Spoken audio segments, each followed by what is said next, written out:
Alone in the forest, Farmer finds abandoned house and what he sees there stuns him. Daniel Harper walked along the narrow trail as sweat dripped down his tanned face. The coffee farm he had inherited from his father was about to be seized by the bank, and he needed to find hardwood to sell before the final deadline. That's when he spotted something that made him stop completely.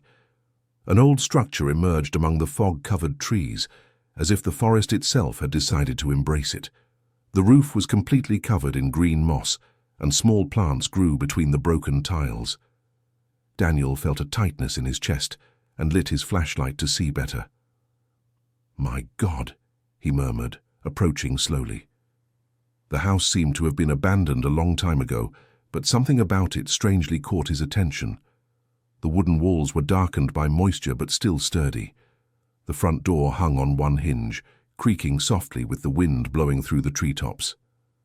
Daniel hesitated before entering. His hands trembled slightly as he pushed the door. The smell that hit him when he stepped inside the house almost knocked him over. It was a scent of cinnamon mixed with burnt wood, exactly like he used to smell in his grandmother's kitchen when he was a child. "This isn't possible," he whispered to himself, illuminating the interior with the flashlight. What he saw left him speechless. The house wasn't just abandoned.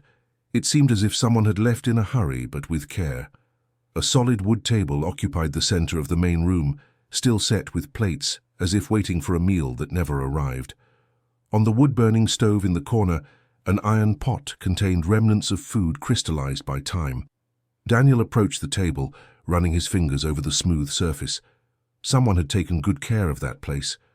The furniture was dusty but arranged with care. There were dried flowers in a handmade ceramic vase and simple fabric curtains on the small windows. His breathing became heavy when he noticed something too familiar to be a coincidence. In the corner of the room, a carved wooden chest was slightly ajar. When he approached and lifted the lid completely, his heart almost stopped. Children's clothes were folded carefully, as if a diligent mother had stored them, hoping her child would grow into them. But what truly shook him was the small wooden horse he found beneath the clothes. His hands trembled as he picked it up. It was identical to the ones his grandfather Raymond used to carve when Daniel was a boy. Every detail of the mane, every curve of the legs, even the small carved saddle on its back. Impossible. His grandfather had left when Daniel was only 12, taking with him all the secrets of woodworking he had promised to teach. "Grandpa Raymond made little horses like this," he said aloud, his voice echoing in the empty house. "But how can this be here?" Daniel searched the chest further, finding other wooden toys. A little car, a simple doll, some building blocks. All handmade, with the same technique he remembered seeing his grandfather use. But it didn't make sense. His grandfather had disappeared from town over 30 years ago, when the family fell apart over fights about the farm's inheritance. The confusion in his mind grew when he found a collection of notebooks stacked on a makeshift shelf. The pages were yellowed, but the ink was still legible. They were detailed notes about medicinal plants, home remedies for common illnesses, instructions for making soap with forest herbs. The handwriting was delicate, clearly feminine. Daniel read a few pages, discovering that a woman had lived there with a small child. She described how she collected plants in the forest to make remedies she sold to travelers and merchants who passed along the old trail. March 15th, little Emma is growing up so fast. Little Emma is. Today she helped me dry the boldo leaves we picked yesterday. She's only 6, but she already knows which plants are good for a stomachache and which are good for the flu. Raymond would be proud to see how quickly she learns. Daniel let the notebook fall from his hands. Raymond. His grandfather's name was there, written fondly by an unknown woman. His legs grew weak and he had to lean against the wall. Dear listener, if you're enjoying the story, please take a moment to like and especially subscribe to the channel. It helps us a lot as we're just starting out. Now continuing. He picked up the notebook again with trembling hands and kept reading. The pages told the story of a simple life, but one full of love. The woman named Rachel had arrived in the forest pregnant and alone. Raymond, described as a good man who lived in isolation after leaving his family, had taken her in and helped with Emma's birth. December 25th. Emma got a new little horse that Raymond made for her. He said that when he was young he made toys for his grandson, but that he lost contact with his family because of pride and stubbornness. I see the sadness in his eyes when he talks about the boy he left behind. Daniel, that's what he called his grandson. Tears began to stream down Daniel's face. His grandfather had been there, living just a few miles from the family farm, and no one knew. He had cared for a woman and a child, finding in the forest the family he had lost because of the inheritance disputes that divided the Harpers years ago. Daniel kept reading, discovering that Rachel and Raymond never married but lived as a family. He taught Emma woodworking, while Rachel tended the medicinal garden and the house. They were happy in that forgotten little corner of the world, far from the pressures and problems of the city. The last entries were more recent and worrying. Rachel described that Raymond was getting weak and that Emma, now a 10-year-old girl, had begun having breathing problems. The humidity of the forest was harming her health. August 10th. Raymond passed away in the early hours, quiet as he always was. Emma keeps asking when he will return, but I know he has gone to rest forever. I found a note from him saying he left everything to us, but that Emma needed medical care we couldn't get here. I need to be strong and make the right decision. The last entry was from 5 years ago. I am taking Emma to the city. I can no longer watch her suffer from shortness of breath. Raymond always said he had family nearby, a grandson who might be able to help us. I will look for the Harpers in the area. If anyone finds this house, please take care of Raymond's belongings. He was a good man who deserves to be remembered. Daniel closed the notebook, his hands shaking violently. Emma and Rachel had been looking for him for 5 years. Raymond had spoken about the grandson he left behind. If they made it to the city, maybe they were still nearby. He decided to explore the house more before leaving. In the back room, he discovered a small workshop that made his heart race. Old woodworking tools were carefully organized, some still with fresh wood shavings stuck to the blades. There were half-finished furniture pieces, incomplete projects that showed the same craftsmanship Daniel remembered admiring as a child. A small dresser was almost ready, needing only the final finish. Next to it, a small baby crib was covered with a cloth. It was then that he found, among the tools, a yellowed envelope with the name Daniel Harper, written in the shaky handwriting of an old man. His hands trembled so much he almost dropped the paper upon opening it. My dear grandson, if you are reading this, it is because Rachel managed to find you, or you yourself came here by the whims of fate. I apologize for leaving the family that way. Pride made me lose the best years I could have spent watching you grow up. I lived happily here with Rachel and Emma, but I always thought of you. Every toy I made for the girl, I imagined making for you when you were little.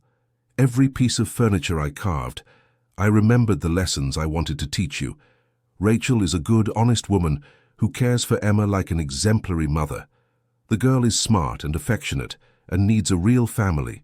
If something happens to me, please take care of them. They have no one else in the world. In the bedroom dresser, inside the top drawer, I left some gold coins I saved all these years.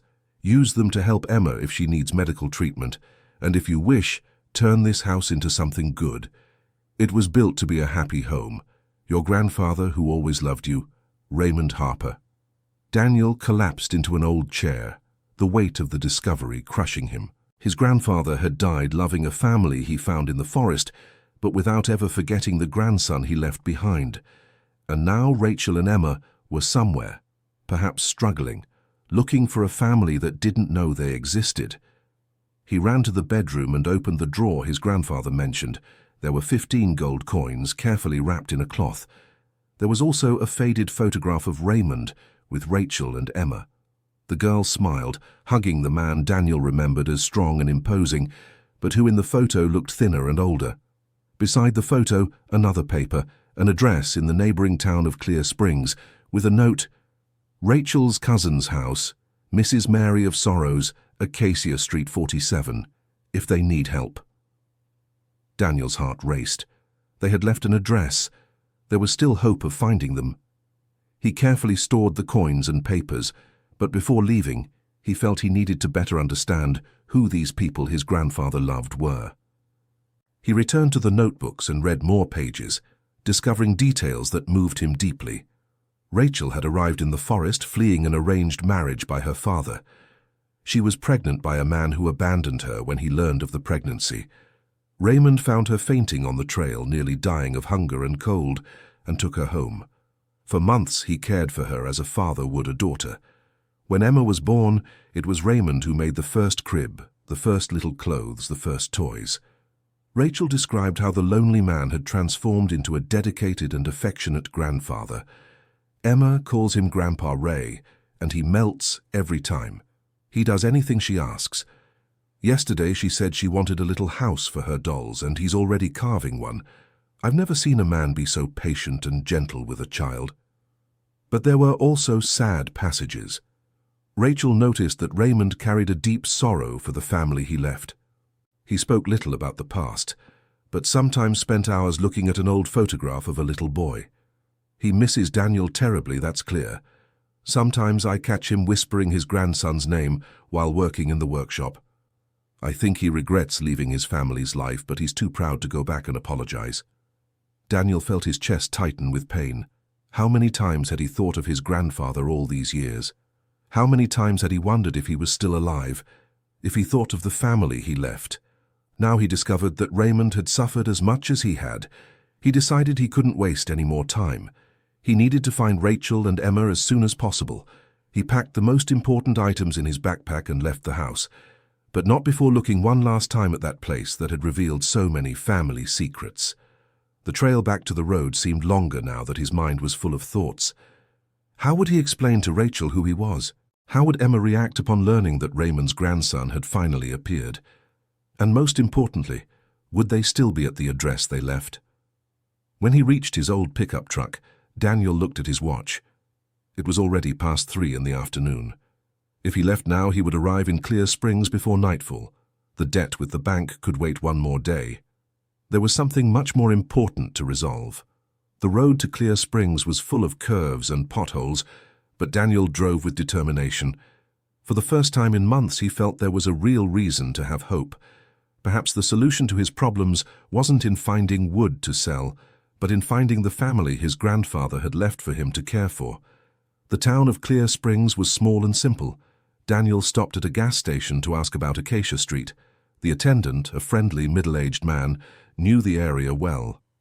Acacia Street is in the old downtown neighborhood, he explained. That's where the oldest families in town live.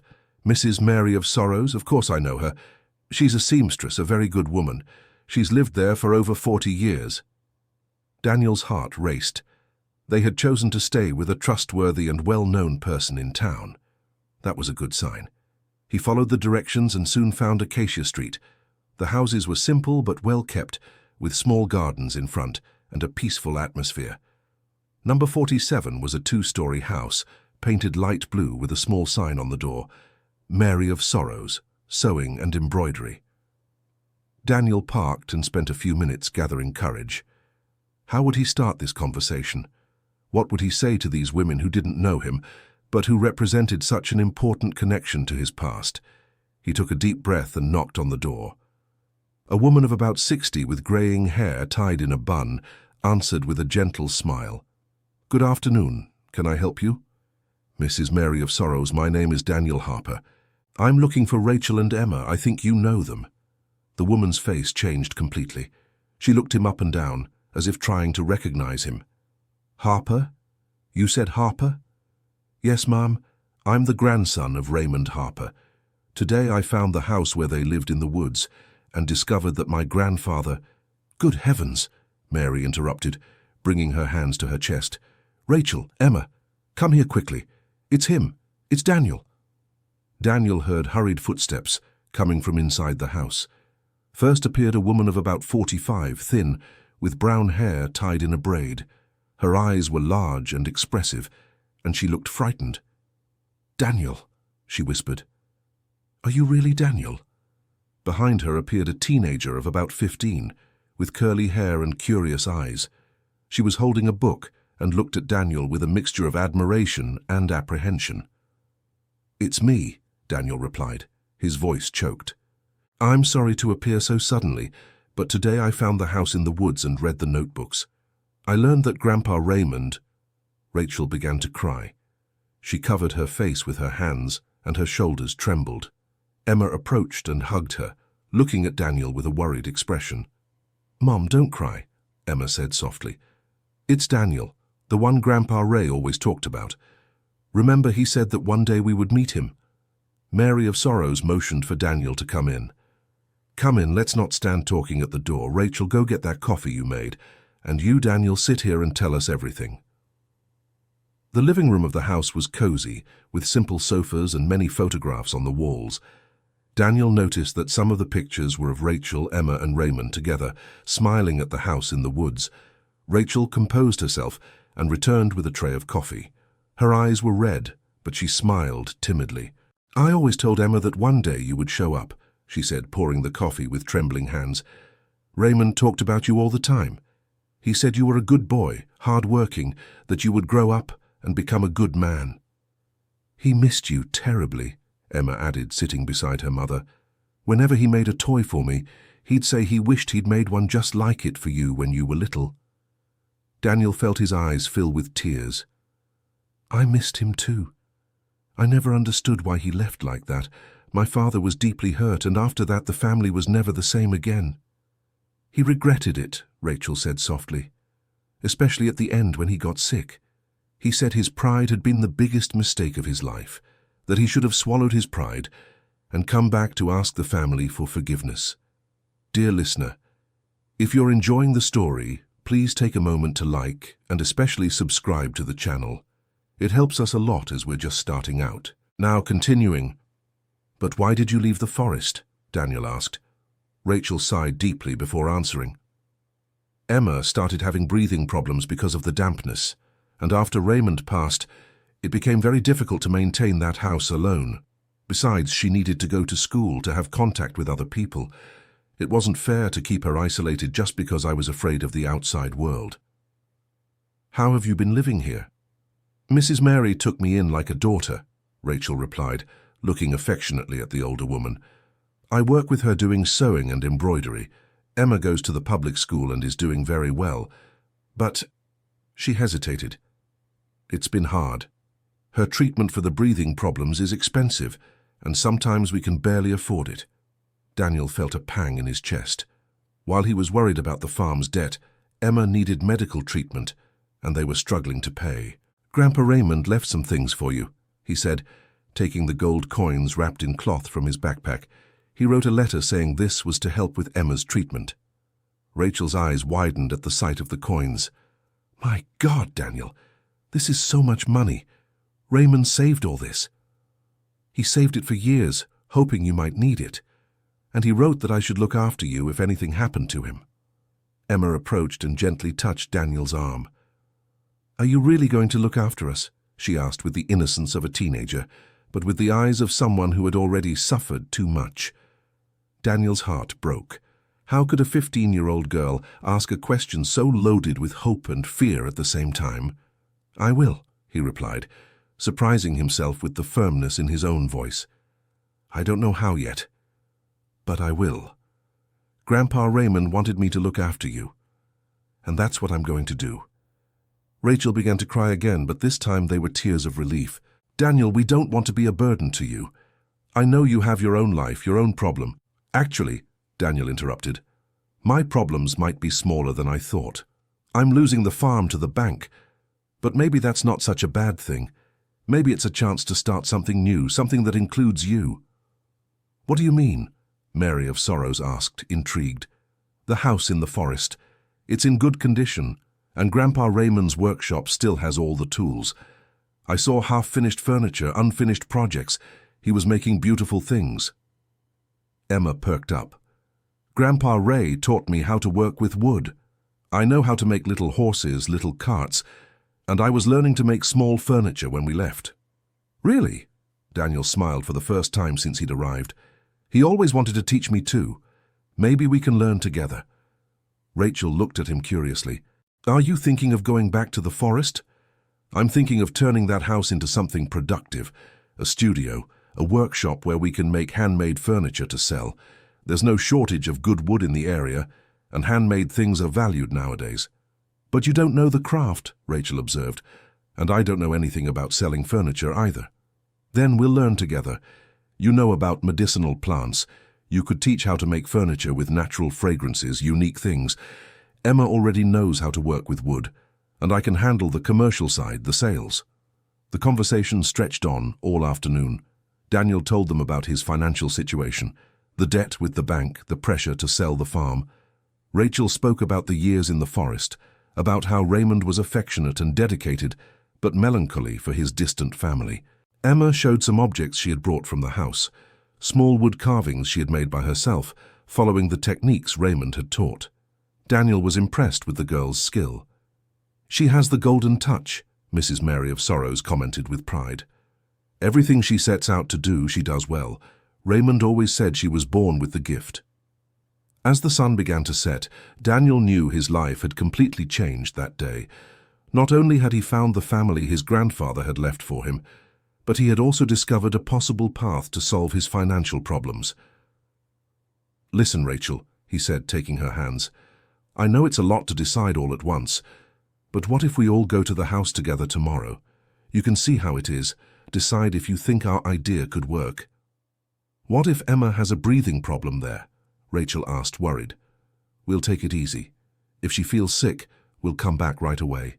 But maybe cleaning the house well, getting rid of the accumulated dampness, she might feel better than here in the city, with all this pollution."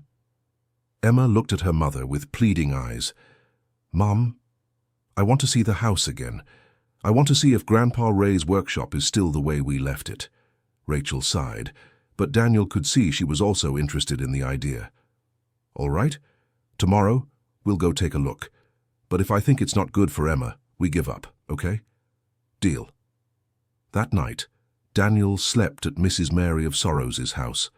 The woman insisted he stay, saying it made no sense for him to go to a hotel when the house had a spare room. During dinner, Emma asked 1,000 questions about the Harper family, about the farm, about what Daniel was like as a child. She wanted to know everything about the grandson Raymond always mentioned with affection. "Grandpa Ray kept a photo of you," Emma told him. "It was from when you were little, but he always looked at it when he was sad." "Where is that photo?" Daniel asked, moved. "It's in my room," Rachel answered. "I brought some important things when we left the forest. I can show you tomorrow." Before sleeping, Daniel stayed on the house's porch looking at the stars. For the first time in months, he felt there was hope. The debt with the bank was still there, the farm could still be lost, but now he had a plan. More than that, he had a family. Rachel appeared on the porch with 2 cups of tea. "I thought you might need this," she said, offering one of the cups. "Thank you. Couldn't you sleep either?" "It's a lot to process in just one day," she admitted, sitting in a chair next to his. "When Emma was little, I used to imagine what it would be like if you showed up. Raymond talked about you so much I felt like I already knew you." "What was he like with you?" Daniel asked. "In the notebooks you wrote beautiful things about him, but I want to know more." Rachel smiled nostalgically. "Raymond was the kindest man I've ever known. When he found me on that trail, I was desperate, with nowhere to go. I was pregnant, alone, with no money. Any other man would have given me a coin and moved on. But he took me to his house and cared for me as if I were family. He never—" Daniel hesitated. "You never—" "No," Rachel understood the question. "Raymond was never disrespectful toward me.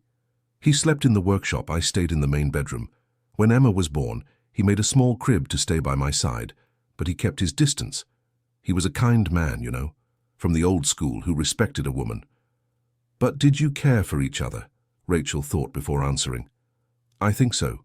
Over time, we developed a great fondness for each other. He took care of us with so much love that sometimes I wondered if it wasn't something more.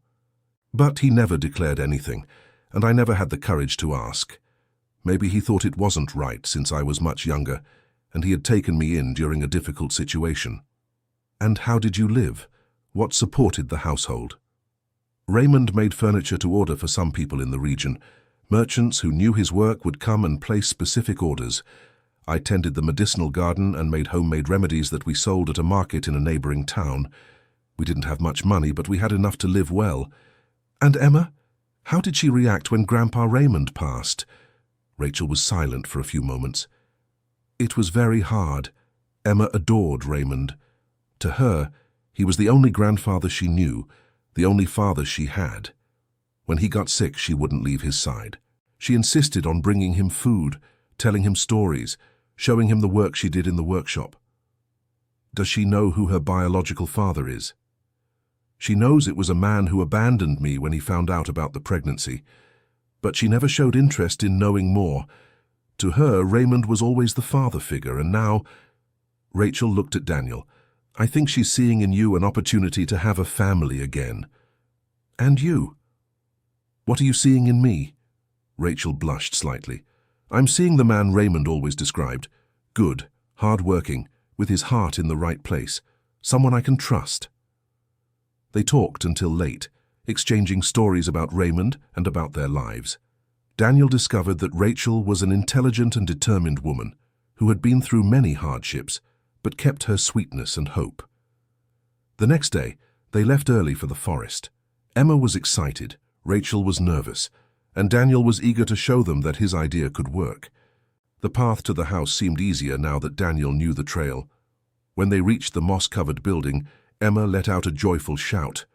Our house! She ran ahead, pushing the door Daniel had left ajar. Rachel followed more slowly, looking around with nostalgia and melancholy. It's exactly the same, she murmured, running her fingers over the table where they had shared so many family meals. The smell is still the same, Emma shouted from the workshop.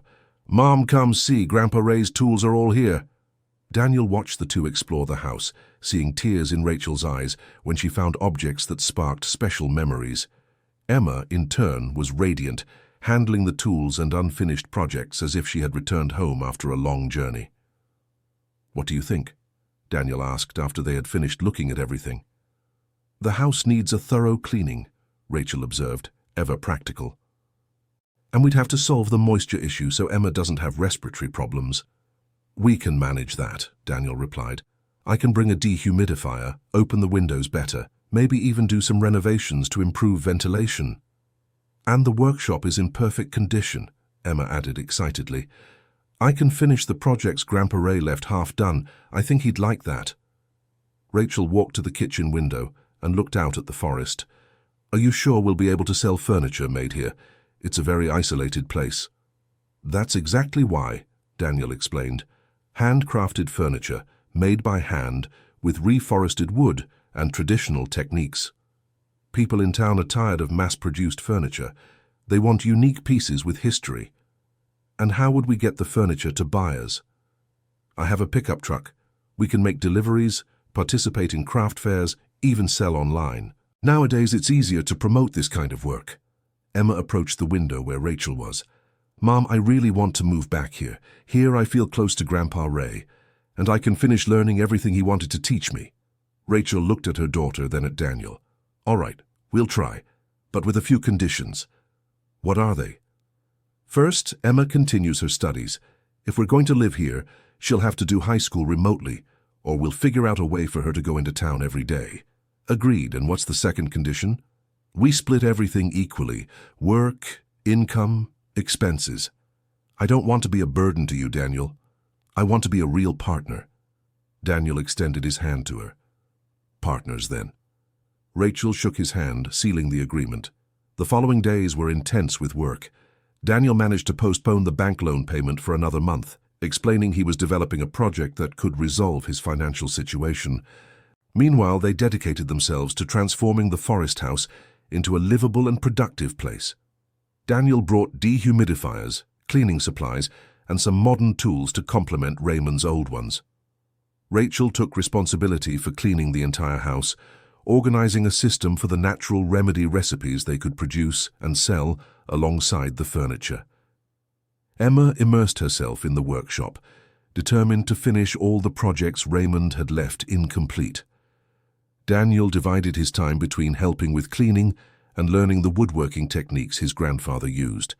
He discovered he had a natural knack for the work, as if he had inherited not just the eyes and hands of the Harper family, but also the skill to create beautiful things from wood. By the end of the first week, they managed to finish the small dresser Raymond had left nearly complete. Rachel suggested they apply a mixture of lavender essential oil to the wood, creating a piece that was not only beautiful, but also fragrant. "That's it," Daniel exclaimed when he tried the technique. "Aromatic furniture. No one else is doing that around here." They tested other combinations: eucalyptus oil for cabinets that would store clothes, cedar essence for furniture that would go in bedrooms, lavender for dressers and wardrobes for women. Emma proved to be not only skilled with the tools, but also creative. She suggested creating a line of educational wooden toys using techniques Raymond had taught, but with more modern and colorful designs. "Children today like toys that develop creativity," she explained. "I can make puzzles, building blocks, little cars that the children themselves can paint." Rachel got excited about the idea. "And I can make natural paints with plants from the forest. Safe paints that won't harm children if they put them in their mouths." Daniel saw that they were genuinely getting enthusiastic about the project. It wasn't just a way to make money, but a way to honor Raymond's memory and continue the work he had started. By the end of the second week, they had 5 pieces ready: the aromatic dresser, 2 children's stools made by Emma, a spice rack Rachel had suggested, and a small chest Daniel had made following a sketch left by Raymond. "Now we need to test the market," said Daniel. "I'll take these pieces to the craft fair in Clear Springs on Saturday." "Are you going alone?" Rachel asked. "Actually, I was thinking you two could come with me. Rachel can explain about the medicinal plants and aromatic oils. Emma can show the children how the toys work." On Saturday, they arrived early at the market and set up a simple stall with their 5 pieces. Daniel was nervous, but Rachel and Emma seemed confident. The first customer was an elderly lady who was interested in the aromatic dresser. "Oh, what a lovely smell," she exclaimed, running her hands over the smooth wood. "How do you do this?" Rachel explained the process, talked about the relaxing properties of lavender and how the oil naturally penetrated the wood. The lady was delighted and bought the dresser on the spot. "My daughter will love this in her room. She suffers from insomnia, and this lavender scent will help a lot." The sale of the first piece boosted their spirits tremendously. Soon after, a young father was interested in the stools Emma had made. "My son is at a stage where he wants to help with everything in the kitchen," he explained. "These stools are perfect for him to reach the sink." Emma, initially shy, began talking to the man about how she had considered the ideal height for children of different ages, how she had carefully sanded all the corners to avoid injuries, and how she had used a natural paint that wouldn't chip. The man was impressed with the girl's knowledge and ended up buying both stools. By the end of the day, they had sold all 5 pieces and even received orders for 3 more pieces of furniture: an aromatic eucalyptus bookshelf, a set of educational toys, and a large chest for storing baby clothes. "I can't believe it," Rachel exclaimed on the way back. "We sold everything. And look how much money we made." Daniel showed the bills they had received. "It's almost what I earned in a month working alone on the farm." "Does this mean our idea can really work?" Emma asked, barely able to contain her joy. "It means we're on the right track," Daniel replied. "But we still have a lot of work ahead." In the following days, they immersed themselves in producing the orders. They established a routine. Daniel handled the larger pieces and the final finish. Emma specialized in the toys and decorative details. Rachel prepared the aromatic oils and took care of the medicinal plants they sold as a supplement. During this period, Daniel noticed that his relationship with Rachel was changing. What had begun as an obligation to care for the family Raymond had left behind was transforming into something deeper. Rachel was an intelligent, caring, hard-working woman. She took care of everyone attentively, but without being smothering. She knew how to listen, gave good advice, and had a calm way of solving problems that reassured Daniel. Emma, in turn, was flourishing impressively. Away from the excessive dampness of the house and with the fresh forest air, her respiratory problems had improved significantly. Moreover, she was developing as an artisan, creating increasingly elaborate and beautiful pieces. One afternoon, while they were working together in the workshop, Emma asked a question that caught Daniel off guard. "Daniel, do you like my mum?" He almost dropped the piece he was sanding. "What do you mean, Emma?" I see how you look at each other, and how Mom gets happier when you're around.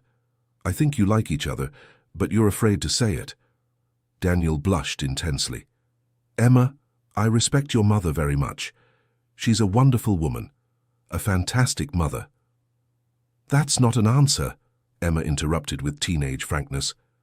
"Grandpa Ray liked Mom too, but he never said anything. Then he passed away without ever having the courage to say what he felt. You're not going to do the same thing, are you?"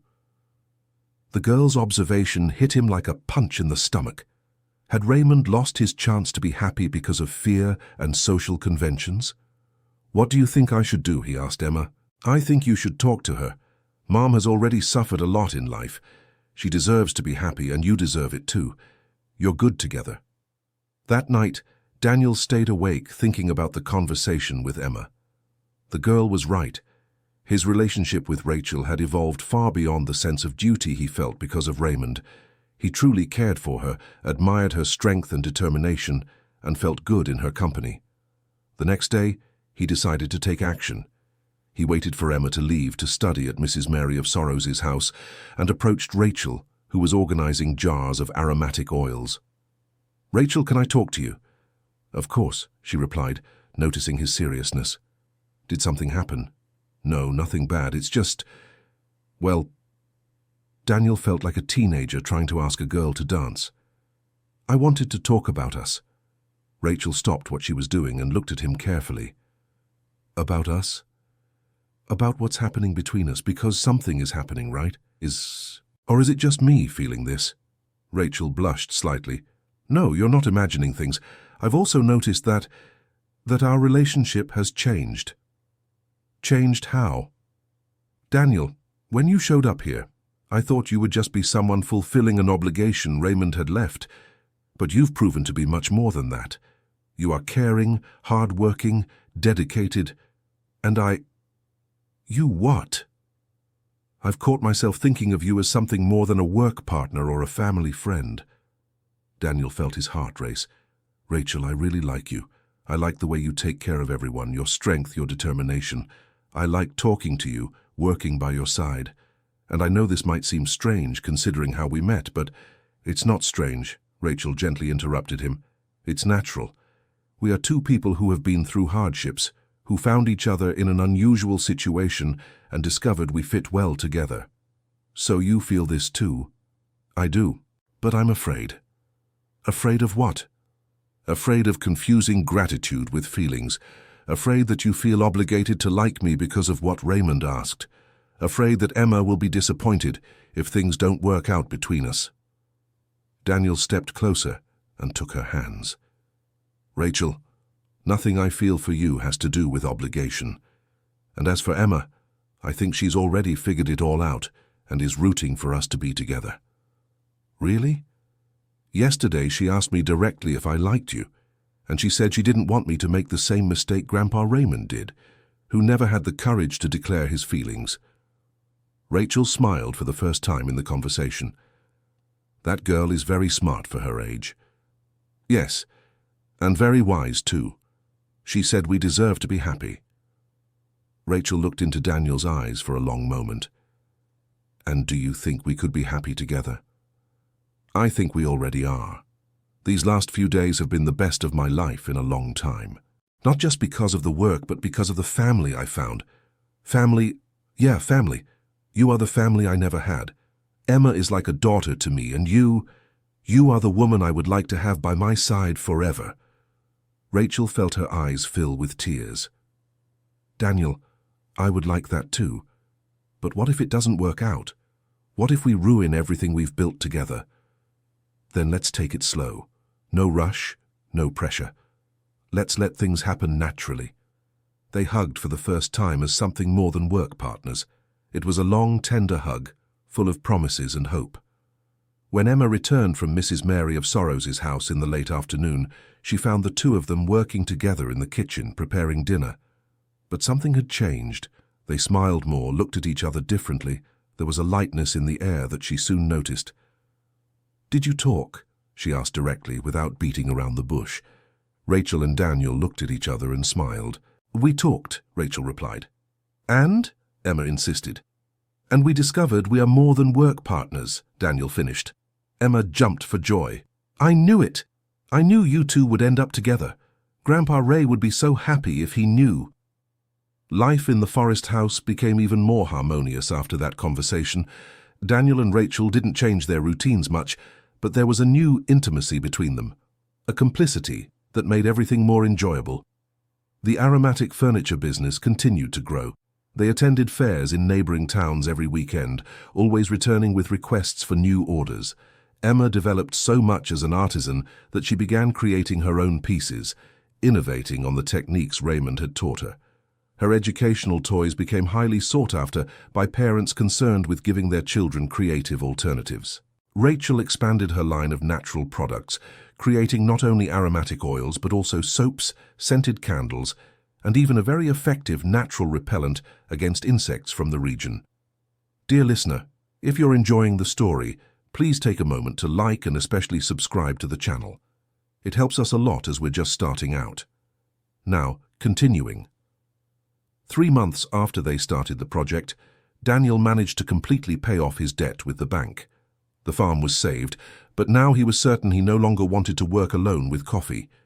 He decided to lease the land to a neighbor and dedicate himself fully to the handmade furniture business. I can't believe we did it, Rachel said one night, after Daniel returned from the bank with the paid-off papers. We did it because we worked together, Daniel replied. Alone, I never would have managed. And now? What's the next step? Emma asked. Daniel and Rachel looked at each other. They had talked about it a few times, but hadn't reached a final decision yet. Actually, Daniel began, I have a proposal to make to both of you. What kind of proposal? Rachel asked, curious. I'd like to formalize our partnership. Register a handmade furniture company with all 3 names. Rachel Harper and Daughter Crafts or something like that. Harper? Emma's eyes widened. You want us to have the family name? You're already family to me, Daniel answered. And if Rachel wants... He looked at Rachel with a shy expression. If Rachel wants, I'd like her to marry me. The silence that followed lasted only a few seconds, but felt like an eternity to Daniel. Really? Rachel asked, incredulous. You're proposing to me? I am. I know it's still early. I know maybe we should date longer, but I feel like I already know everything I need to know about you. I know I love you. I know I want to spend the rest of my life by your side. I know I want to help raise Emma and give her the family she deserves. Rachel began to cry, but they were tears of happiness. Daniel, I accept. I accept marrying you. I accept being your partner. I accept Emma having your last name if she wants.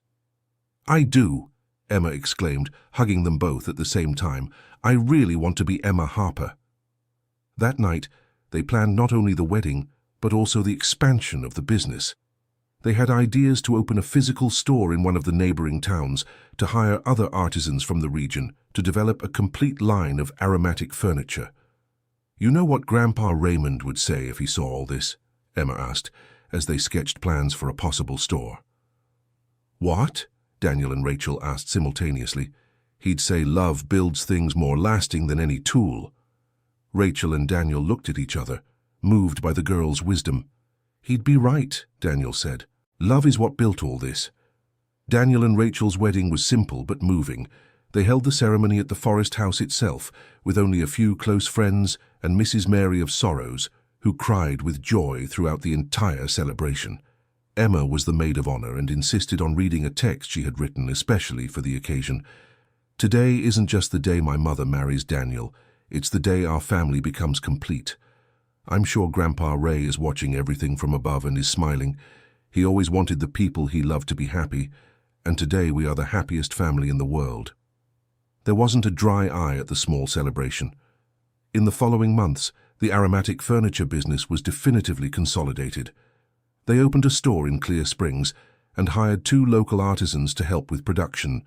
Emma, now 16 and officially Emma Harper, became responsible for product design and innovation. Her creations grew increasingly sophisticated, combining traditional techniques with a modern style that pleased customers of all ages. Rachel developed a complete line of natural aromatic products that became an unexpected success. Her candles, soaps and oils were sought after, not only locally but began receiving orders from other regions of the country. Daniel handled the commercial side and the development of new markets. He discovered he had a natural talent for sales and customer relations. 1 year after the wedding, they received an invitation that made them very proud. A decoration company from New York wanted to partner to distribute their aromatic furniture in high-end stores in the capital. "Do you realize how far we've come?" Rachel said the night they received the proposal. "We started in an abandoned house in the forest, and now we have a company selling products to New York." "And all because you found that house," Emma added, looking at Daniel. "If you hadn't gotten lost in the forest that day—" "I didn't get lost," Daniel corrected with a smile. "I found myself." 2 years later, Rachel Harper and daughter Crafts had become a reference for handmade aromatic furniture in the region.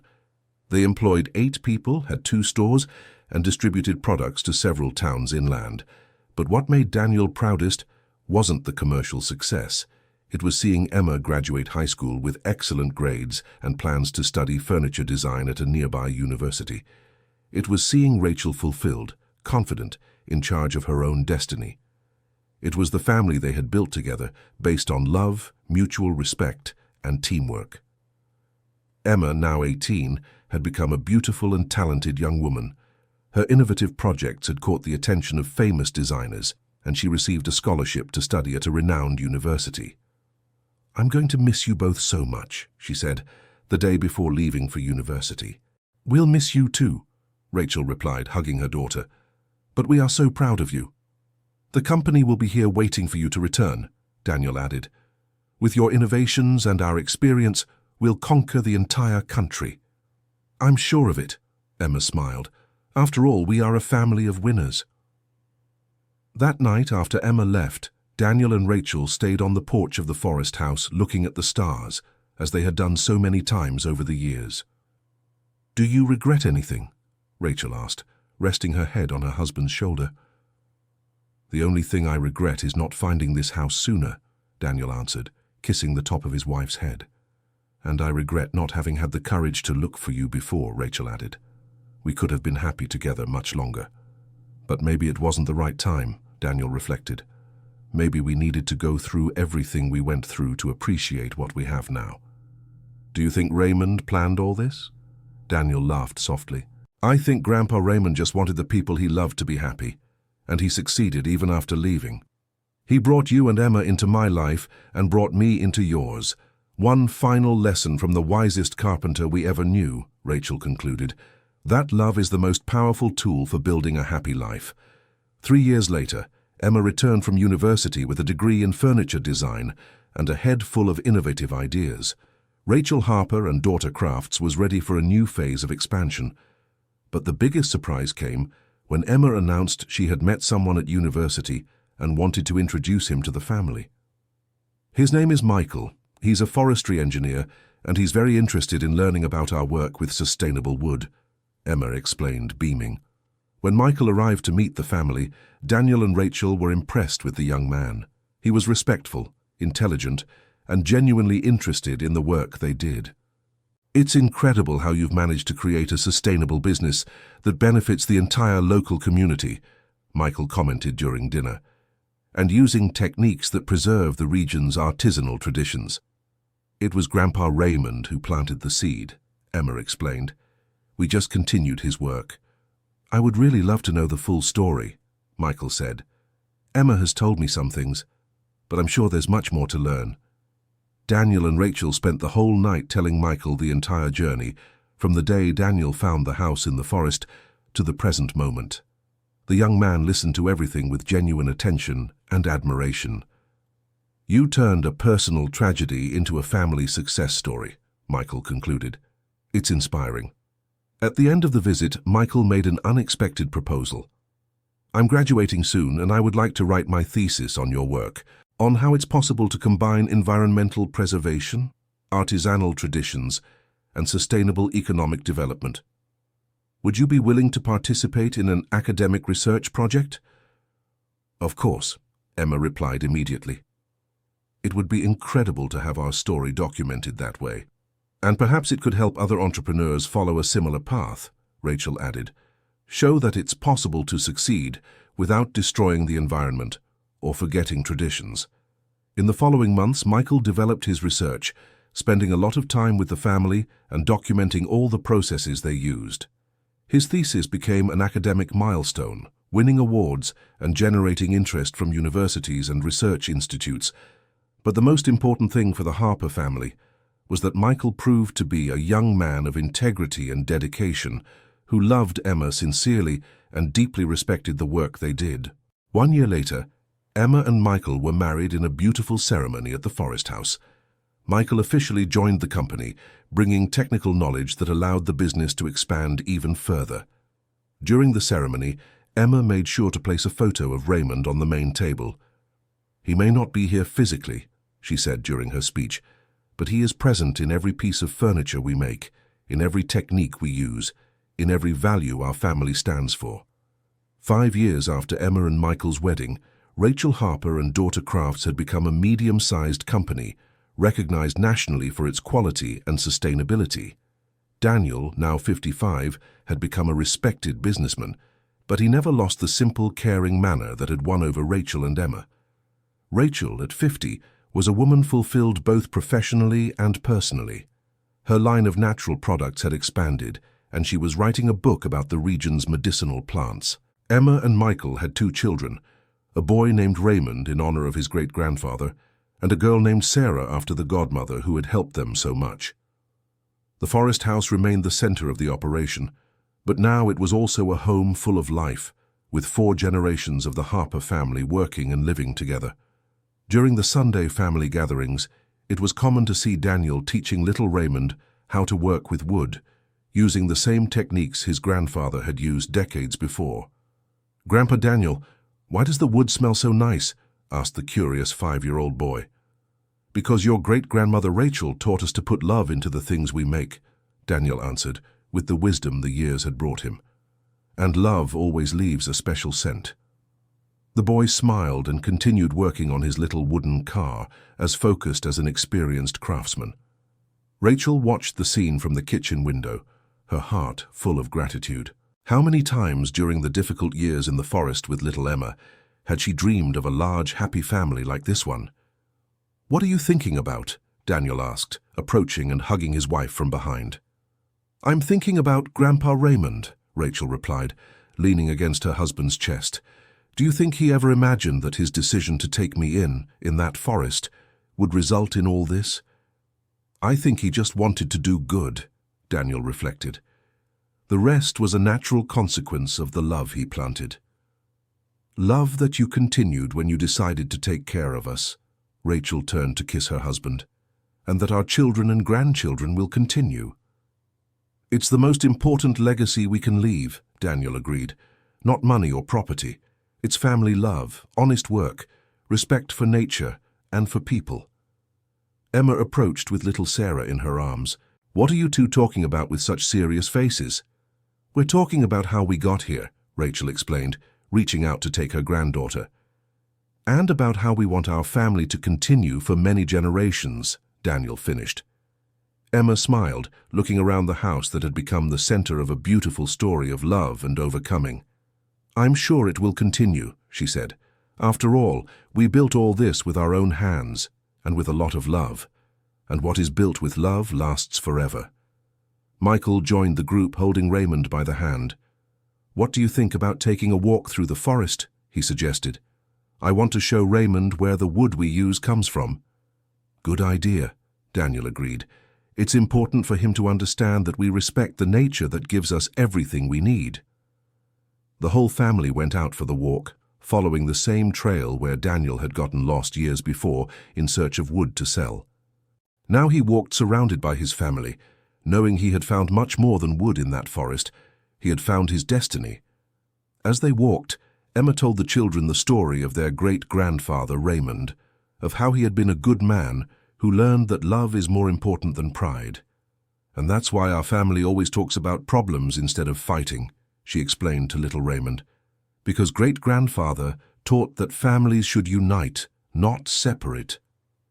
The boy listened attentively, absorbing every word like a precious lesson. When they returned home in the late afternoon, a surprise was waiting for them. A group of university students had arrived for a technical visit, interested in learning about the Harper family's sustainable development project. "Do you mind receiving visits like this?" the professor in charge asked. "Not at all," Daniel replied. "We love sharing our experience. Maybe it will inspire others to follow similar paths." During the presentation they gave to the students, Daniel realized how his story sounded almost impossible. A man lost in the forest, an abandoned house, an unfamiliar family, and the transformation of all that into a thriving business and a happy family. "What was the secret to your success?" one of the students asked. Daniel looked at Rachel, at Emma, at Michael, at the grandchildren playing in the garden. "The secret was understanding that success isn't having a lot of money or many properties," he answered. "Success is having people we love by our side, work that gives purpose to our lives, and the certainty that we are leaving the world a little better than we found it, and never forgetting where we came from," Rachel added, "always honoring the people who helped us get to where we are." When the students left, the family gathered for dinner as they did every night. It was a sacred ritual, a moment of connection and gratitude. Before the meal, as was tradition, they observed a minute of silence in thanks for the day's blessings. Daniel always used this moment to think of Raymond, of the man who had planted the seed of everything they now lived. During dinner, Rachel announced some news that left everyone emotional. "I received a letter today," she said, taking an envelope from her apron. "It's from a publisher. They want to publish my book on medicinal plants." The table erupted in celebration. Everyone knew how much Rachel had dedicated herself to the book in recent months, documenting not only the properties of the plants, but also the stories and traditions she had learned over the years. "That's wonderful, my love," Daniel exclaimed, kissing his wife. "You deserve this recognition." "And it will help many people learn about natural remedies," Emma added, proud of her mother. "Can I illustrate the book, Grandma Rachel?" asked little Raymond, who at 5 years old already showed a talent for drawing. "Of course you can, dear," Rachel replied, moved. "It would be an honor to have your illustrations in my book." That night, after everyone had gone to sleep, Daniel and Rachel stayed on the porch talking about plans for the future. Rachel's book, the expansion of the company, the grandchildren's studies, the sustainability projects Michael was developing. "Sometimes I'm afraid we're dreaming too big," Rachel confessed. "Why?" Daniel asked, taking her hand. "Because we are simple people. I was a single woman with a daughter. You were a farmer in debt. How did we manage to build all this?" Daniel reflected for a moment before answering. "I think we managed because we never lost our simplicity. We remain simple people who work hard, who love each other, who respect others. Success hasn't changed that in us." "And always remembering that it all started with an act of kindness," Rachel added. "Raymond took me in when I had nothing. You took us in when we were just a responsibility you inherited. Kindness begets kindness. And love begets love," Daniel completed. "It's a chain that never stops." 10 years later, the Harper family had become a national reference in sustainable development and the preservation of artisanal traditions. Rachel Harper and Daughter Crafts employed more than 50 people and distributed products across the entire country. Rachel's book had become a bestseller, translated into other languages and used as a reference in universities. Emma and Michael had opened a crafts school in the Forest House, where they taught traditional techniques to local youth, creating job opportunities and preserving ancestral knowledge. Daniel, now 65, had become a sought-after speaker, telling the family's story at events on sustainable entrepreneurship. But what made him proudest was seeing his grandchildren growing up with solid values, learning to work with their hands, respecting nature, and valuing family. Raymond, now 15, had become a skilled woodworker, creating pieces that blended tradition and innovation. At 12 years old, Sarah showed interest in the scientific side of the business, studying botany and chemistry to improve her grandmother's natural products. During a birthday party for Daniel, the whole family gathered at the Forest House. 3 generations of the Harpers were present, along with friends, employees, and people from the community who had been positively impacted by the family's work. Emma made a point of telling everyone the full story, from the day Daniel got lost in the forest to the present moment. "Our family is proof that miracles happen every day," she said, moved. "Not supernatural miracles, but miracles made of work, love, and determination." "And forgiveness," Daniel added. "My grandfather forgave himself for the mistakes of the past when he welcomed Rachel and Emma. Rachel forgave me for taking so long to find them. I forgave myself for not looking for my grandfather while he was still alive. Forgiveness frees us to build new things." Rachel stood up and asked to speak. "I want to thank everyone here today, but mostly I want to thank the man who changed my life and my daughter's life," she said, looking affectionately at Daniel. "He gave us a family, a purpose, a hope, and he taught us that true love isn't just a feeling, but action, dedication, building together." The party went on late into the night, with music, dancing, and many stories being told. It was a celebration not only of Daniel's birthday, but of everything the family had achieved together. At the end of the night, when the last guests had left, the family gathered in the living room for a moment of reflection, as was the tradition on special occasions. "What do you think Grandpa Raymond would say if he saw all this?" asked Sarah, the youngest granddaughter. Everyone was silent for a moment, thinking about the girl's question. "I think he'd say he's proud," grandson Raymond answered, "and that it was good he had the courage to be kind to strangers." "I think he'd say love is worth more than gold," Rachel added, "and that a united family can achieve anything," Emma finished. Daniel wiped a tear running down his face. "I think he'd say the best decision of his life was welcoming you in that forest, and that the best decision of my life was having the courage to search for you." Michael, who had truly become a son to Daniel and Rachel, made an observation that touched everyone. "Do you realize this story isn't just yours? It's for everyone who ever felt lost and found a family. It's for everyone who had the courage to love after suffering. It's for everyone who chose kindness even when life was hard." "That's true," Daniel agreed. "Our story can inspire other people not to give up, to keep searching, to believe there's always hope. And to understand that family isn't just blood," Rachel added. "Family is choice, it's care, it's love in action." That night, when everyone went to sleep, Daniel lay awake thinking about the extraordinary journey his life had taken. From a desperate farmer lost in the forest, he had become a father, grandfather, successful businessman, but most of all, a happy man. Rachel, lying beside him, also couldn't sleep. "Daniel, are you awake?" "I am. Thinking about everything we've lived through. And do you think anything is missing?" Daniel thought carefully before answering. "No. Nothing is missing. We have love, family, work that gives us purpose, the certainty that we're making a difference in the world. What more could we want? Good health to enjoy all this for many more years. We have that too," Daniel smiled in the dark. "And the wisdom to cherish each day." A few years later, when Daniel was 70 and Rachel was 65, they made an important decision. It was time to pass the leadership of the company to Emma and Michael and dedicate themselves more to their grandchildren and community projects. The transition was smooth, as Emma and Michael had already been gradually taking on more responsibilities. The company was in capable hands and would continue to grow, but now with a new generation at the helm. Daniel and Rachel moved to a smaller house in the city, but they continued to spend most of their time at the Forest House, which had become the company's headquarters and the family gathering center. "Don't you miss being in control of everything?" Emma asked during a visit. "On the contrary," Rachel replied, "it's liberating to know that a lifetime's work is in good hands and will continue to grow." "And now we have time for other important things," Daniel added, "like teaching Raymond and Sarah everything we know, writing our memoirs, traveling a bit." "You're going to travel?" Michael asked, surprised. "We want to see other sustainable craft projects across the United States," Rachel explained. "See what other communities are doing, learn new things, maybe even teach a bit of what we know." "It's a way to expand our impact beyond our region," Daniel completed. In the following months, Daniel and Rachel took several trips, visiting artisan communities in different states.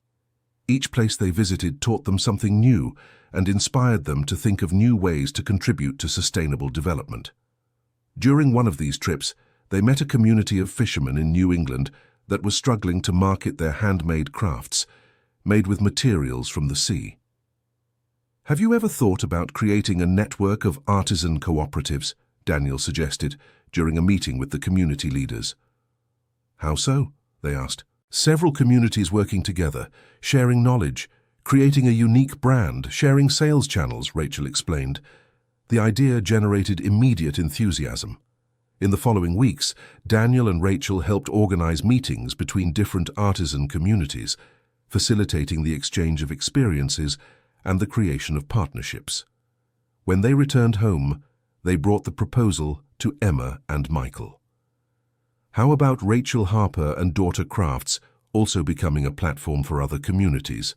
they suggested. "You mean help other artisans sell their products through our network?" Emma asked. "Exactly. Our sales infrastructure, our brand, our experience, all of that can benefit many more people," Daniel explained.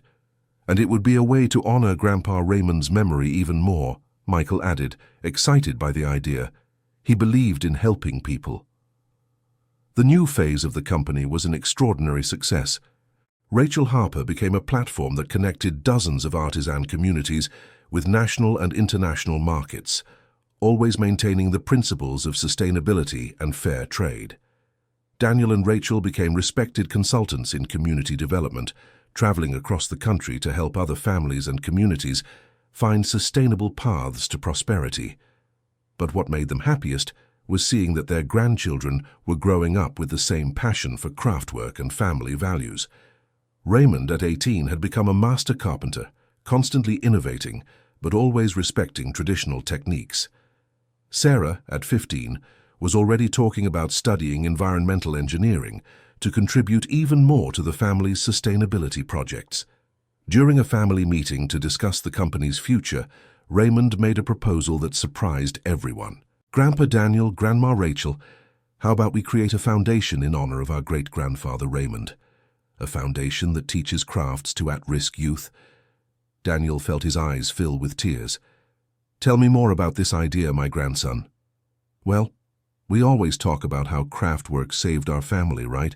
How about teaching these techniques to young people who are going through hard times, like great-grandfather Raymond did with Grandma Rachel?" Rachel hugged her grandson emotionally. "It's a beautiful idea, Raymond. Your great-grandfather would be so proud." "And it's a perfect way to carry on his legacy," Emma added. In the following months, the family worked to create the Raymond Harper Foundation, focused on teaching crafts and entrepreneurship to youth from underprivileged communities.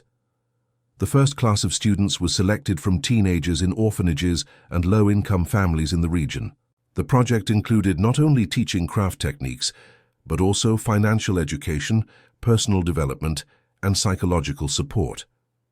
Daniel and Rachel dedicated themselves intensively to the project, working directly with the youth and seeing in each of them the same hope that Emma had represented as a child. "Do you know why you're here?" Daniel asked on the first day of class to the group of 20 teenagers. "To learn how to make furniture," one of the boys replied shyly. "Not just that," Daniel smiled.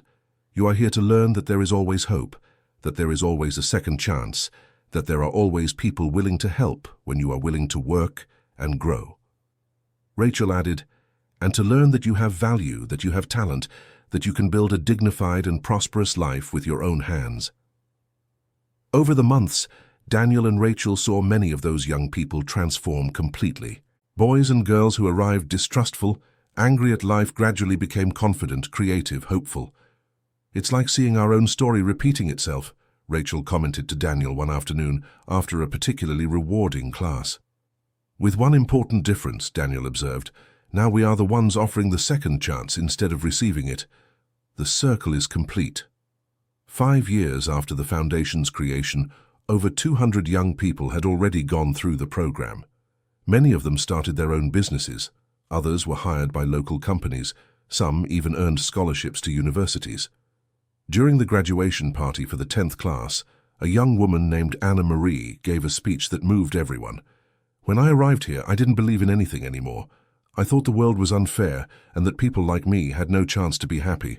But you taught me that there is always hope, that there are always good people willing to help. and that I can indeed build a beautiful life." Daniel and Rachel hugged, emotional. That was exactly what Raymond had done for Rachel decades ago. The cycle of love and kindness kept repeating. That night, the whole family gathered at the Forest House to celebrate another class graduated by the foundation. 4 generations of the Harpers were present, each contributing in their own way to perpetuate the values that Raymond had planted. "Do you realize," said Emma during the celebration, "that our family has become much bigger than blood? All these young people who have gone through the foundation are part of our family too. And they all carry a seed of the love that Grandpa Raymond planted," Sarah added, now a 20-year-old studying environmental engineering. Raymond's grandson, now a 23-year-old man and the foundation's technical director, shared a reflection that touched everyone. Great-grandfather Raymond thought he had lost his family when he left the farm because of the fights, but actually, he was planting the seed of a much larger family, a family that today includes hundreds of people who have been touched by the love he taught. Daniel, now 75 years old, looked around the table and saw the smiling faces of people he deeply loved. Rachel, his life partner and mother of the family he had found. Emma, the daughter who had adopted him in her heart. Michael, the son-in-law who had become a true son. The grandchildren who proudly carried the Harper surname and the family's values. "If I could go back in time to that day when I got lost in the forest," said Daniel, his voice choked with emotion, "I would do everything exactly the same. Because that day wasn't the day I got lost. It was the day I truly found myself." Rachel held her husband's hand. "And if I could go back to the day I arrived in that forest, pregnant and scared, I would also do everything the same. Because it was there that I learned family isn't destiny. It's a choice." The conversation lasted into the early hours, with each family member sharing their reflections on the extraordinary journey they had lived together. When the sun began to rise, they went out to the house's porch and stood watching the forest awaken. It was the same place where everything had begun, but now transformed into a symbol of hope and renewal. "What do you all think the future holds for our family?" asked Rachel. "I think we'll keep growing, helping more people, spreading more love," Emma answered.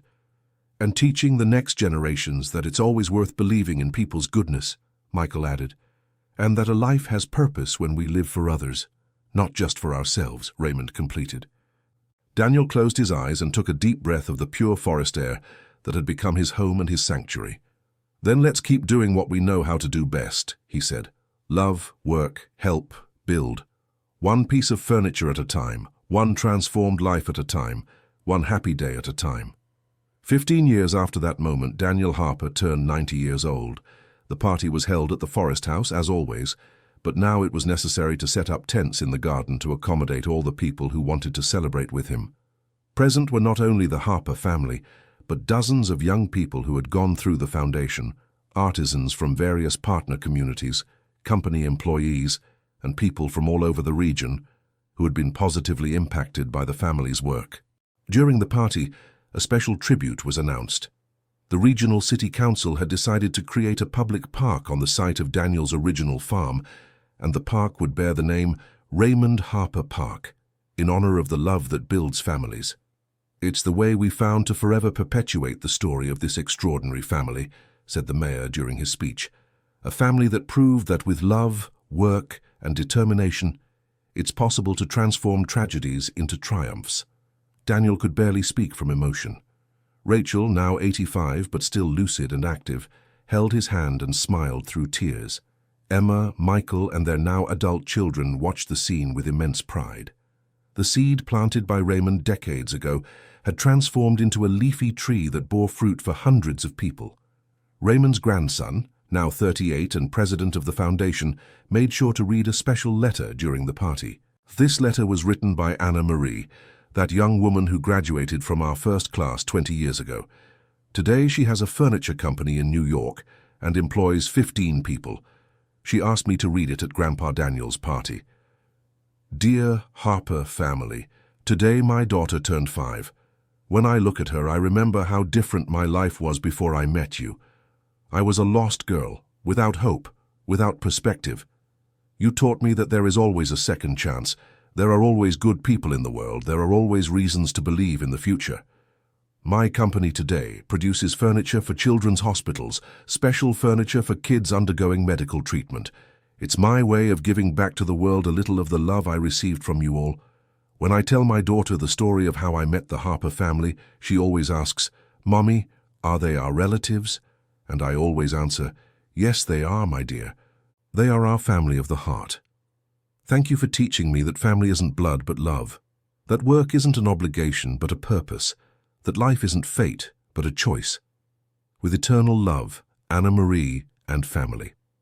There wasn't a dry eye at the party when Raymond finished reading the letter.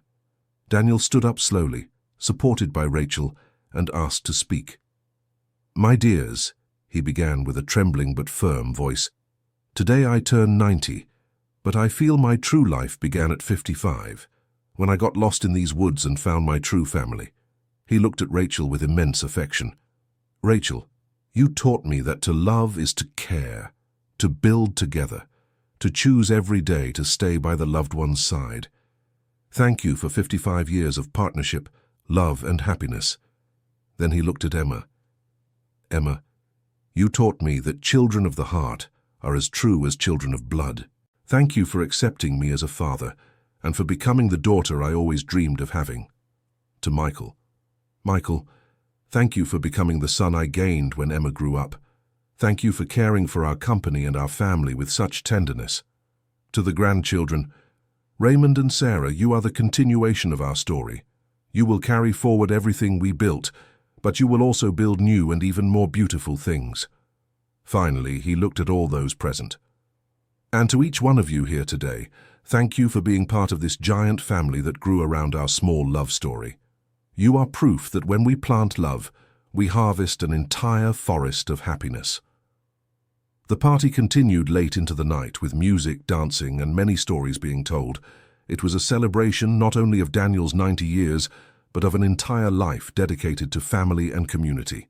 At the end of the night, when the last guests had left, Daniel and Rachel were alone on the house porch, as they had done so many times over the years. "Rachel, do you remember the first time we stayed here talking, right after we met?" "I remember.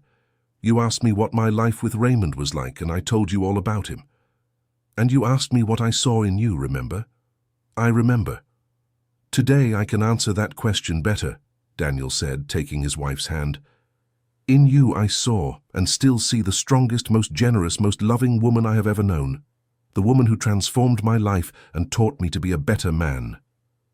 "And in you," Rachel replied, "I always saw the man Raymond described. Good, hard-working, with a heart in the right place. The man who gave me the family I always dreamed of having." They were silent for a few minutes, just enjoying each other's company and the peace of the woods. "Daniel, are you afraid of the departure?" "No," he answered without hesitation, "because I know our story will continue through our children, grandchildren, and all the people we've touched throughout life. We don't die when the body stops. We die when we are forgotten, and our family will never be forgotten." "Do you think Grandpa Raymond knows everything that happened?" "I think he planted a seed of love and is watching it grow forever. Every life we transform, every smile we bring, every tear of joy we cause, all of that is the tree that grew from his seed." 2 years after that unforgettable party, Rachel Harper passed away peacefully in her sleep at 87. Daniel was by her side, holding her hand, as he had promised he always would be. Rachel's funeral was a celebration of the extraordinary life she had lived. Hundreds of people came to pay their respects to the woman who had transformed a small house in the forest into a symbol of hope for an entire region. During the ceremony, Emma read a letter Rachel had written to be opened after her passing. "My dear family, if you are reading this, it means my earthly journey has come to an end. Do not be sad for me. I lived a full life filled with love, purpose, and happiness. When I arrived in this forest, pregnant and frightened, I never imagined I would find not only a home but such a large and wonderful family. Every day I lived by your side was a gift. Daniel, my love, thank you for giving me the best half of my life.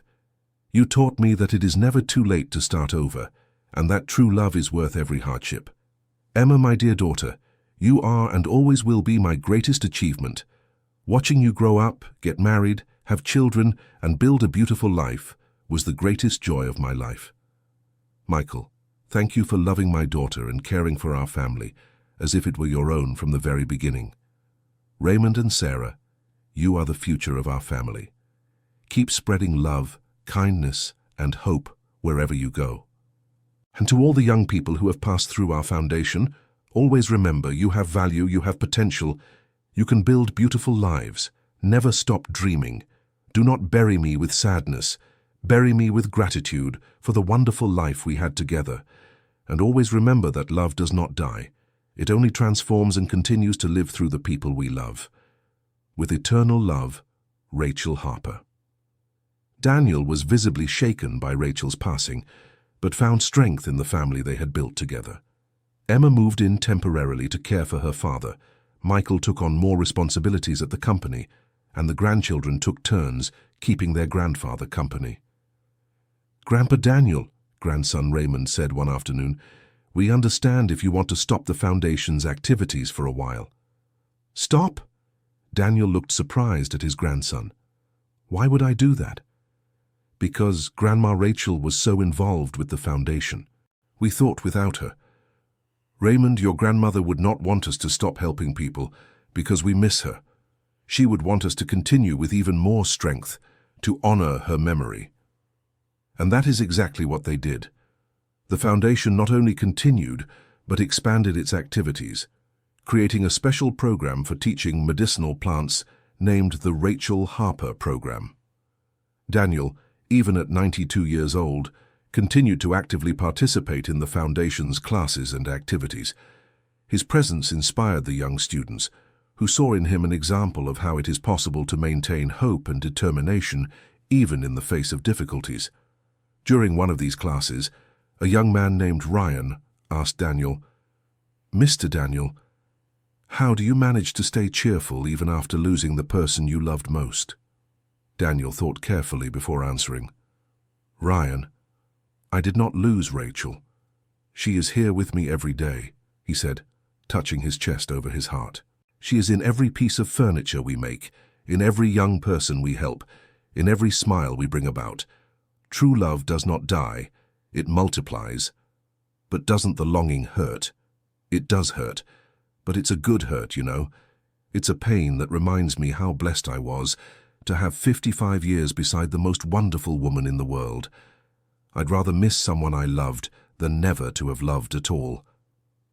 These words spread through the community and became a source of inspiration for many people who were going through similar losses.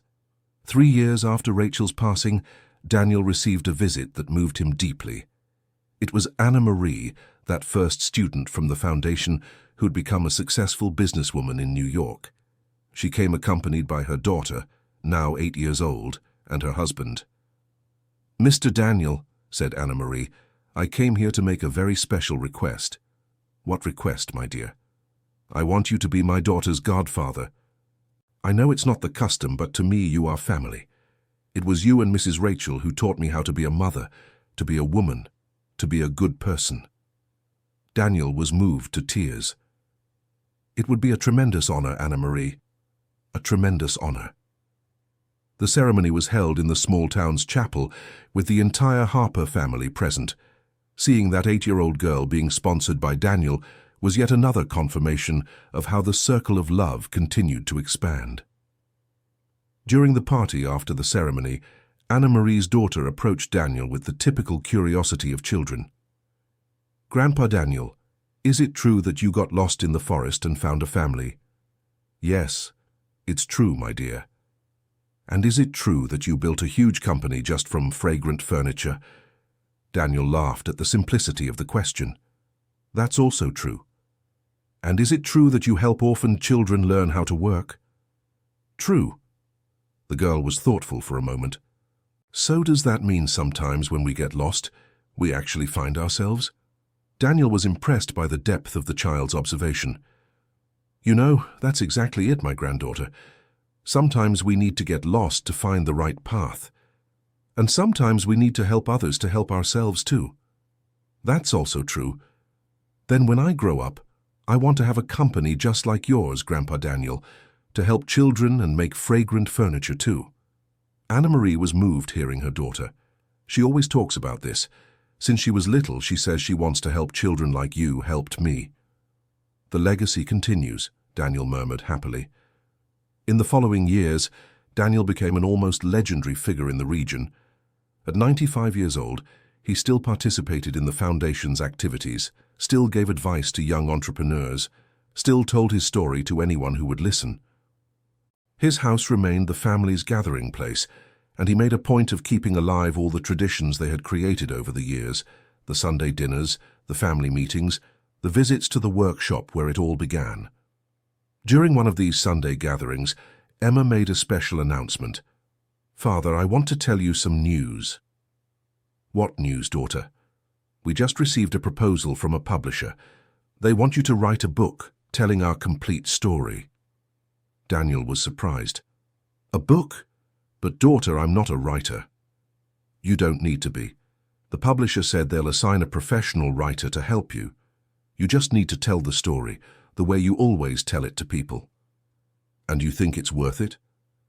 "Father," grandson Raymond interjected, "your story has already inspired hundreds of people here in the region. Imagine how many people across the entire country could be inspired by it. It's a way to perpetuate great-grandfather Raymond's legacy beyond our family," Sarah added.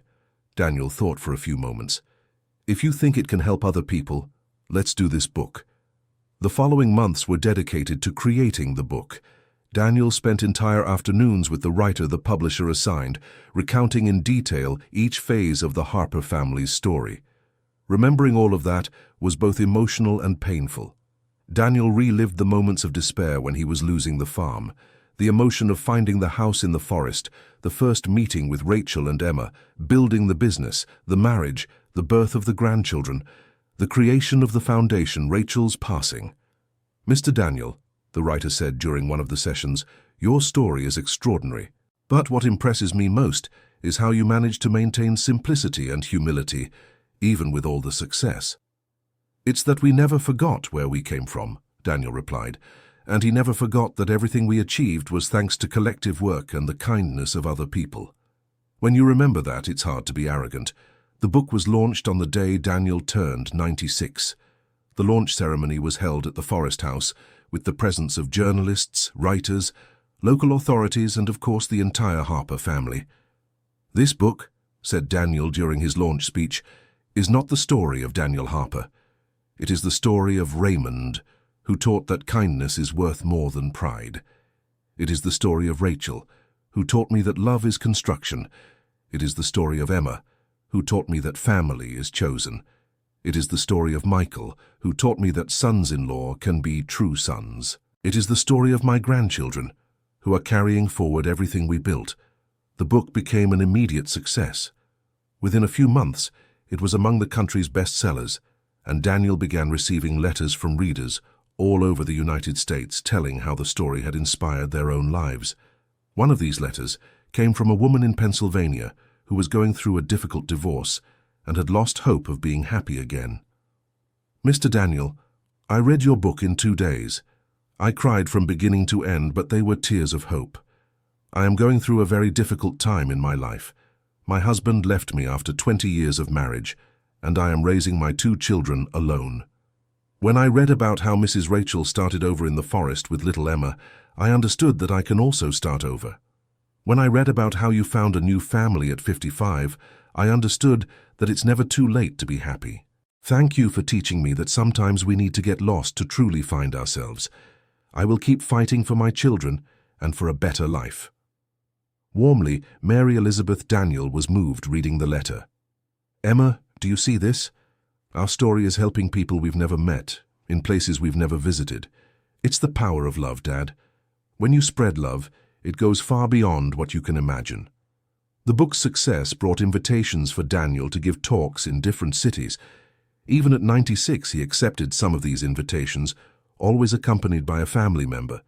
During a talk in New York, a young college student asked a question that deeply marked him. "Mr. Daniel, what is the secret to building a happy family?" Daniel thought carefully before answering. My dear, there is no secret. There is choice. Every day you choose to love or not to love. You choose to forgive or hold a grudge.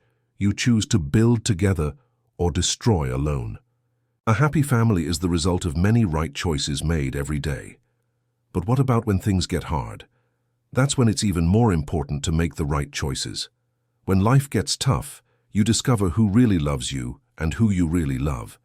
And it's those people who will help you get through any difficulty. After the talk, Daniel was approached by a young man who introduced himself as a business administration student. Mr. Daniel, my name is Charles. I am writing my thesis on family entrepreneurship and would very much like to visit your company. Of course, my son, you will be most welcome. Would you mind if I brought some classmates? We are forming a study group on sustainable businesses. The more people who want to learn, the better. Knowledge that isn't shared is useless. A few weeks later, Charles arrived at the company, accompanied by 15 university classmates. Raymond, grandson, and Sarah conducted the tour, showing the entire production process, explaining the sustainability principles, presenting the foundation's work.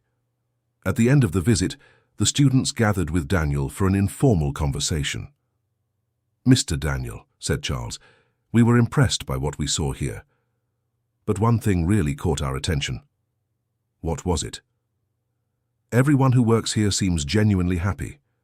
Employees smile, greet each other warmly, talk about the company as if it were their own family. How did you achieve that? Daniel smiled. It's because for us, a company isn't just a place to work. It's a place to live together, to grow together, to build something that benefits everyone. When you treat people like family, they work like family. But isn't that too romantic for the business world? Asked one of the students. My dear, Daniel replied patiently, our company employs 250 people, earns millions per year, exports to 12 countries. Do you think we could achieve all that with just romanticism? What makes a company successful is having motivated, committed, happy people, and to have people like that, you need to treat them well.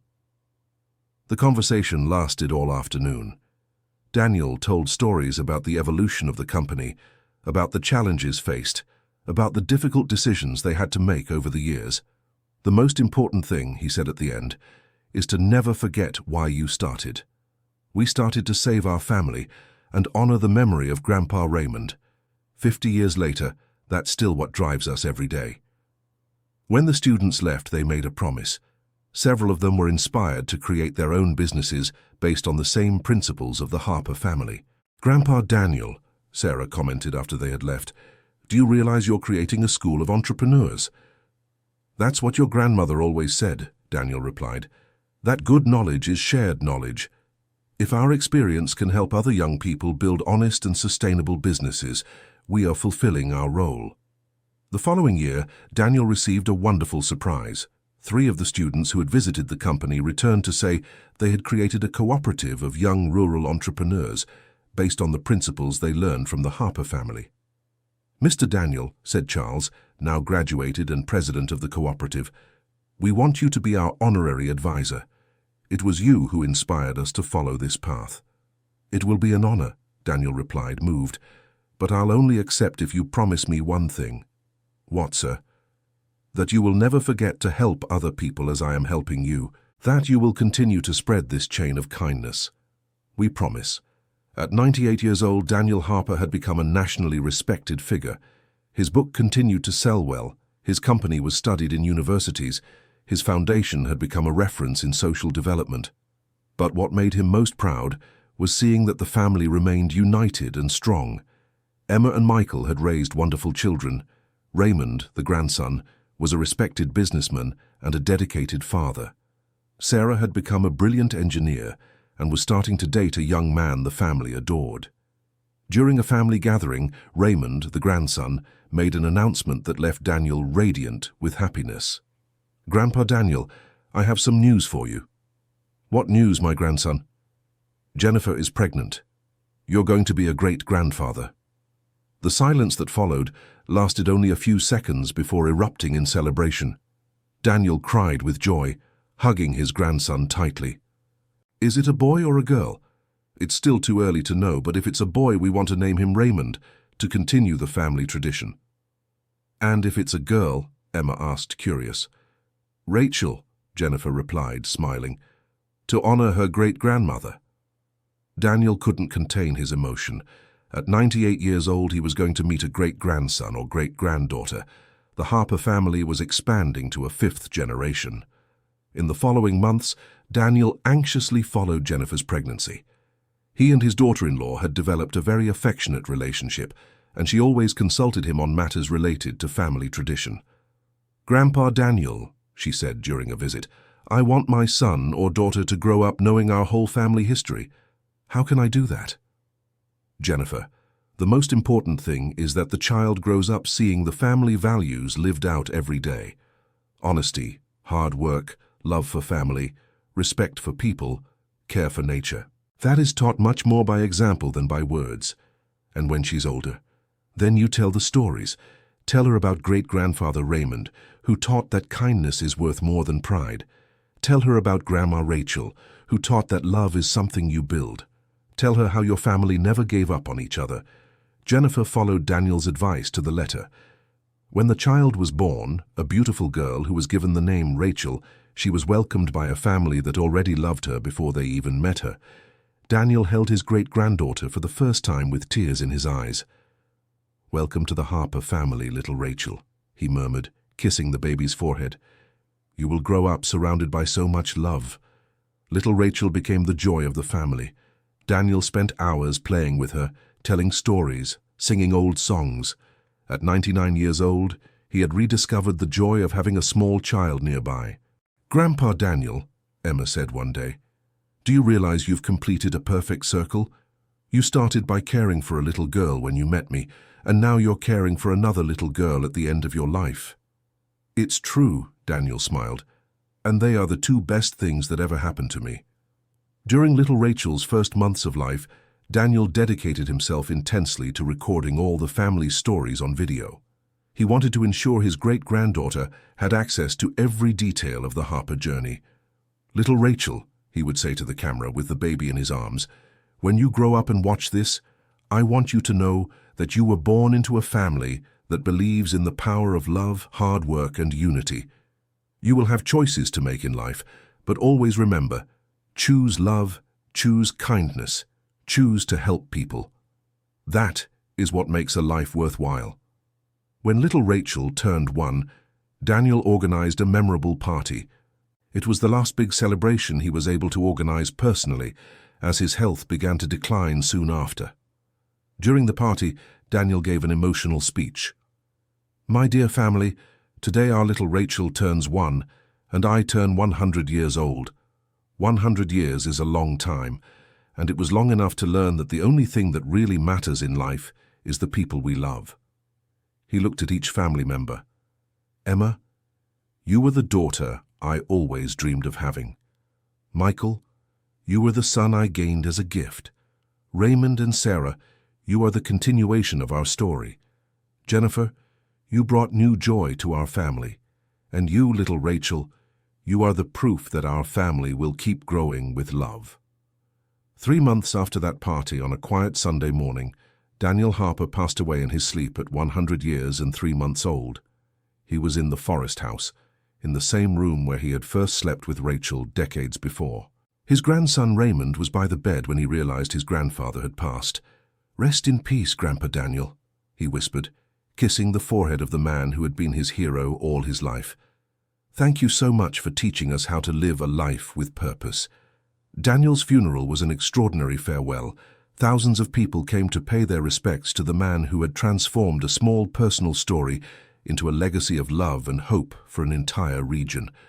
Emma, even amid the pain of loss, made sure to read the letter Daniel had left to be opened after his passing. "My dear family, if you are reading this, it means my journey has come to an end. Do not feel sadness for me. I lived 100 years, and they were 100 years filled with love, purpose, and happiness. When I got lost in that forest over 50 years ago, I never imagined I would find not only a family, but a reason to live that would last the rest of my life. Rachel, my eternal love, I will see you soon. I. Thank you for giving me the best 55 years of my life. Emma, my dear daughter, you turned a lonely man into a proud father. Keep being that strong and caring woman. Michael, thank you for taking care of our family as if it were your own from day one. Raymond and Sarah, you are the future of our family. Keep honoring our values, but have the courage to innovate and create new things. Jennifer, thank you for bringing new life to our family. Take good care of little Rachel. And you, little Rachel, when you grow up and read this, remember, you descend from people who believed in the power of love. Continue that tradition. To all the young people who have passed through our foundation, always remember, you have worth, you have potential, you can build extraordinary lives. Do not bury me with sadness. Bury me with gratitude for the wonderful life we had together.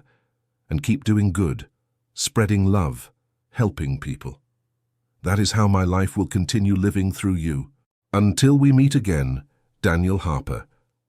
The man who got lost in the forest and found a family. End of story. Now tell us what you thought of this moving story. Do you believe that love and kindness can truly transform lives as it did for the Harper family?